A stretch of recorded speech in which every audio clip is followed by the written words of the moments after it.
조선의 한 시골 마을 봄밤이었다. 바람은 아직 차가웠으나 마당가의 매화가 은은히 피어나고 있었다.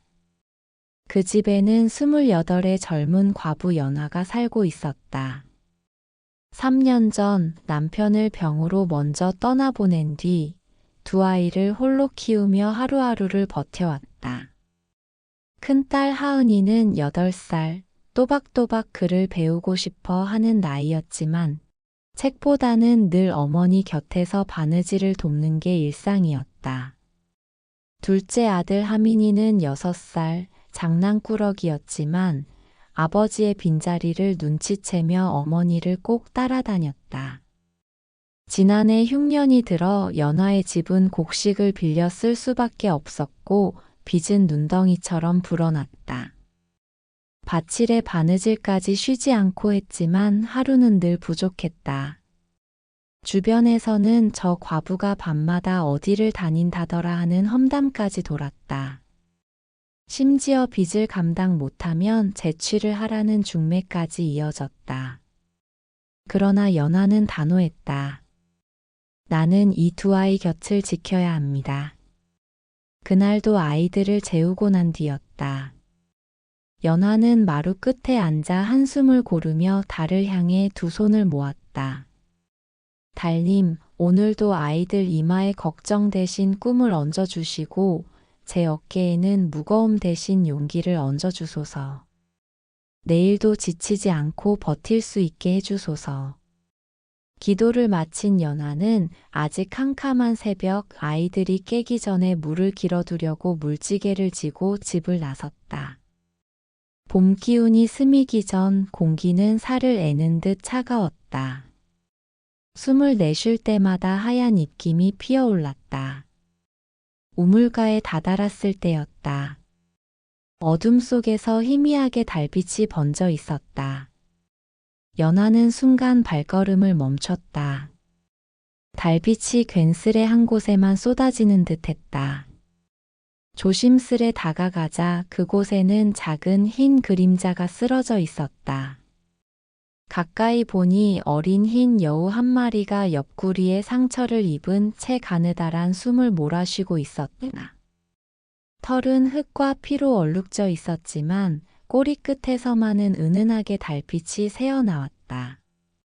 연화의 손끝이 떨렸으나 이대로 두고 가면 금세 죽을 것 같았다.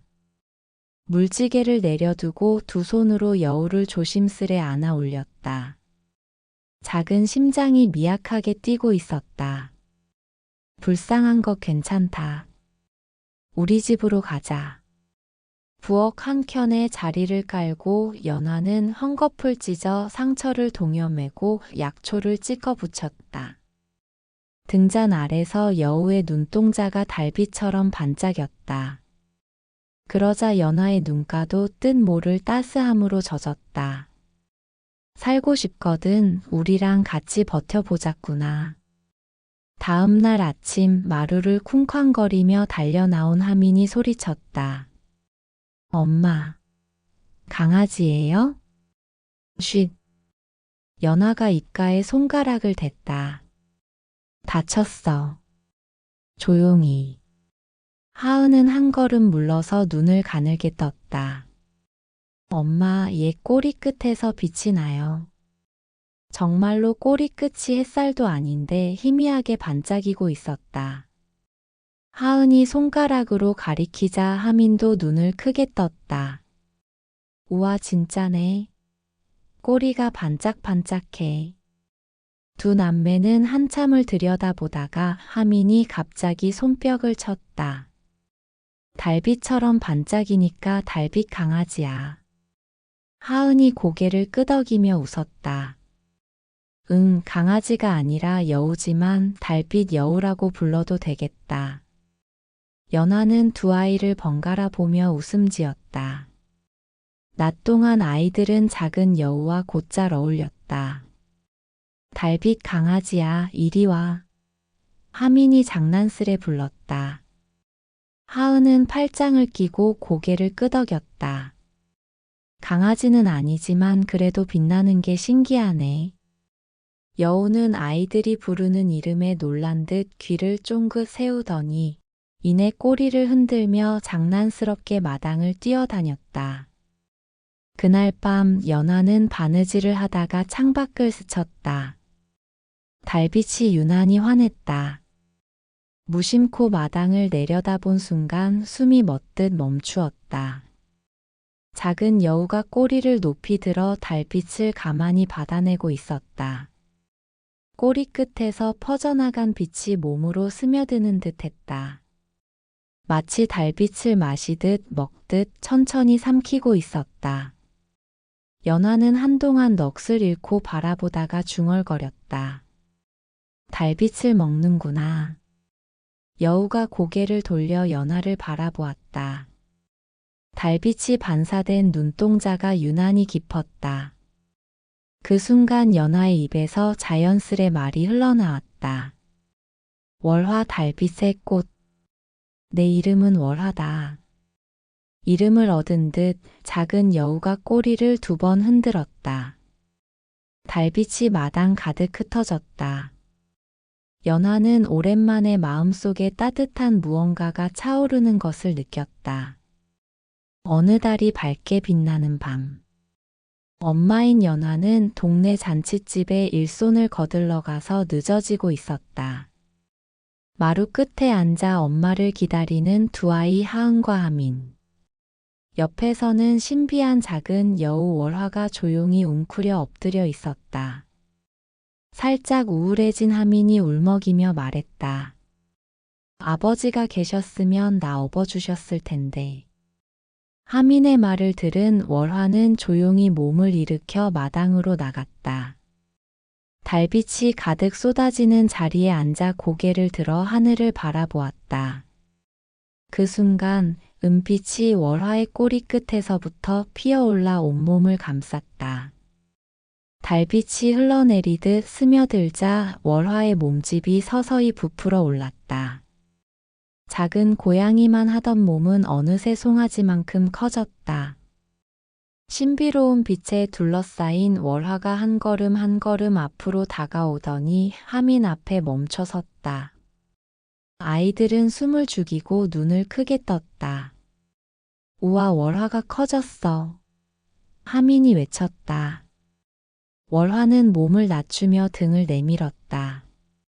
자, 올라타 보아라.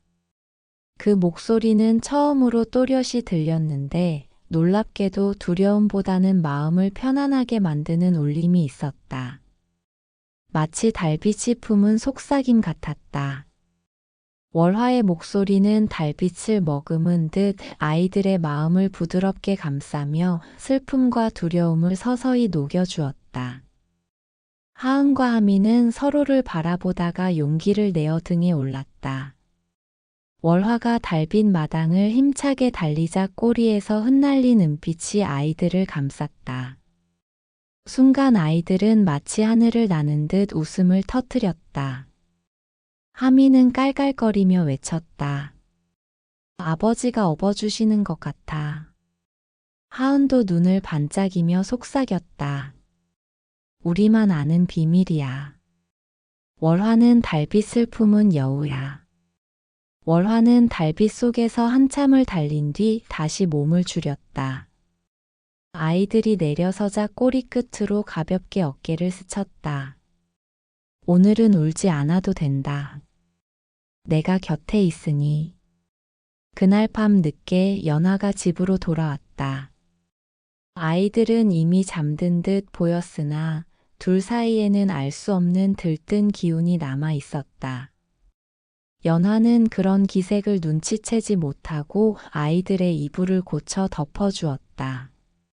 하은과 하민은 눈을 살짝 맞추며 속삭였다. 오늘 일은 우리만 아는 비밀이야. 달빛을 먹은 여우, 그리고 등에 태워준 달빛의 기적. 두 남매의 마음속엔 따뜻한 비밀이 소중히 자리 잡았다. 그 후 월화는 아이들뿐 아니라 연화의 곁에서도 신비한 힘을 조금씩 드러냈다. 밤이면 연화는 바느질을 했다. 등잔불은 기름이 아쉬워 자주 꺼질 듯 깜빡였고 눈은 쉽게 피로해졌다. 바늘길을 겨우겨우 꿰던 순간 월화가 등잔 곁에 앉아 꼬리끝으로 달빛을 모았다. 은빛이 바늘길을 밝혀주자 실이 단번에 들어갔다. 연하는 놀란 듯 웃음을 터뜨렸다. 월화야, 덕분에 오늘은 덜 무섭다. 장날 쌀 한 대를 얻어 어깨에 보따리를 맨 채 돌아오던 연하는 지쳐 숨이 차올랐다. 그런데 무게가 한결 가벼워졌다. 돌아보니 월화가 꼬리로 슬며시 보따리를 받치고 있었다. 연하의 눈이 촉촉히 젖었다. 네가 없었으면 또 쓰러질 뻔했구나. 월화는 대답 대신 꼬리끝을 가볍게 흔들어 연하의 치마를 살짝 건드렸다. 그 작은 몸짓만으로도 괜찮다, 함께 간다는 위로가 전해졌다. 장터에서 돌아오는 길, 골목 어귀에 사람들이 모여 수군거리고 있었다. 젊은 과부가 혼자서 어찌 먹고 산다지. 밤마다 등불이 늦게 켜져 있다지. 지난해 빚도 아직 못 갚았다더라. 그 무리 옆에서 주막집 건달 영팔이가 팔짱을 낀 채 비죽 웃으며 말을 보탰다. 그래도 혼자 사는 게 어디 쉽겠소? 곁에 누가 있어주면 덜 고단할 텐데. 말은 웃음이 섞였지만 눈길은 노골적으로 연하를 훑었다. 사람들은 서로를 힐끗 보며 불편한 기색을 감췄다. 연하는 대꾸하지 않고 발걸음을 옮겼다. 그러나 속에서는 얼음 같은 한기가 서려왔다. 이런 눈길까지 견뎌야 하나. 그때 월화가 꼬리를 살짝 흔들었다. 은빛이 파도처럼 골목을 타고 흘렀다. 험담을 이어가던 이웃의 입에서 갑자기 뚱한 말이 튀어나왔다. 아니, 저 과부댁만큼 성실한 사람도 없어. 나도 본받아야지. 자신의 말에 놀란 듯 입을 막는 아주머니, 어리둥절한 사람들. 연하는 묵묵히 등을 펴고 걸음을 재촉했다. 새벽 어스름 연하가 물지개를 지고 마을 어귀를 지나는데 뒤에서 발자국 소리가 따라붙었다. 익숙한 기척에 연하의 얼굴이 굳었다. 평소 눈빛이 불편하던 사내였다. 과부댁, 이리 혼자 새벽마다 다니면 안 되지. 낮게 깔린 목소리에 은근한 웃음이 묻어 있었다. 주막 건달 영팔이었다. 연하는 대꾸하지 않고 발걸음을 재촉했다. 그러나 사내는 성큼 다가와 속삭였다. 그만 혼자 버티시오. 내가 곁에 있어 주리라. 말은 부드럽지만 눈빛은 노골적이었다. 연하의 심장이 덜컥 내려앉았다. 물지개가 어깨에서 흔들려 덜컥거렸다. 발은 점점 무거워졌다. 그 순간 월화가 앞으로 나섰다. 달빛을 삼키며 은빛을 폭발시켰다. 영팔의 그림자가 뒤틀리며 괴물 같은 형상으로 부풀어 올랐다. 으르렁거림에 영팔은 얼굴이 새파랗게 질려 비명을 삼키고 도망쳤다. 다시 적막해진 골목. 연하는 물지개를 내려놓고 주저앉았다. 두 손이 떨렸고 숨이 끊어질 듯 거칠게 오르내렸다. 그때 월화가 다가와 어깨에 머리를 살며시 기대었다. 꼬리 끝에 은빛이 연하의 손등을 감싸며 떨림을 진정시켰다. 이제 괜찮습니다. 그 목소리는 달빛처럼 부드럽고 고요했다. 연하는 떨리는 숨을 몰아쉬며 중얼거렸다. 정말 너무 무서웠습니다. 월화는 조용히 눈을 맞추었다. 두려웠어도 도망치지 않았잖아요. 참 잘하셨습니다. 연하의 눈가가 젖었다. 네가 곁에 있어 살았어, 월화야. 월화의 꼬리가 은빛 파동을 그리며 흔들렸다. 저는 곁을 지킬 뿐 앞으로 걸어가는 힘은 연하님께 있습니다. 연하는 눈물을 닦으며 고개를 끄덕였다. 그제야 차갑던 두려움이 서서히 녹아내렸다. 며칠 뒤 마을에 봄을 맞는 큰 잔치가 열렸다. 아이들이 엄마, 우리도 가보고 싶어요. 하여 연하는 마음을 다잡고 하은과 하민의 손을 잡고 나섰다. 아이들만이라도 좋은 음식 맛보게 하자. 잔치판에는 먹을거리와 웃음이 가득했지만 여기저기서 들려오는 소리가 여전히 매서웠다. 저 과부댁 또 빈 얘기라지? 밤마다 등불이 늦게 꺼진다더라. 하은과 하민이 고개를 푹 숙였다. 순간 연하의 가슴 속에 뜨거운 것이 치밀어 올랐다. 이제는 말해야 한다. 연하는 앞으로 나서 떨리는 숨을 고르더니 목소리를 높였다. 저는 28의 남편을 먼저 보냈습니다. 두 아이를 지키려 매일 손끝이 닳도록 바느질하고 새벽마다 물지개를 지고 나섭니다. 지난해 흉년엔 곡식을 빌려야 했고 갚으려 장에 나갑니다. 중매는 아이들 곁을 지키려 거절했습니다. 제가 밤늦게 불을 켜는 건 헛짓이 아니라 아이들 밥 한 숟갈이라도 더 벌어보려는 몸부림입니다. 부디 저를 헐뜯지 마시고 두 아이를 굶기지 않으려는 어미로 봐주십시오. 잔치판이 물을 끼얹은 듯 고요해졌다. 술잔을 들던 이도 북을 치던 이도 멈췄다. 그때 평소 험담을 퍼붓던 아주머니가 얼굴을 붉히며 머뭇거렸다. 내가 괜한 말로 사람 속을 더 아프게 했구먼.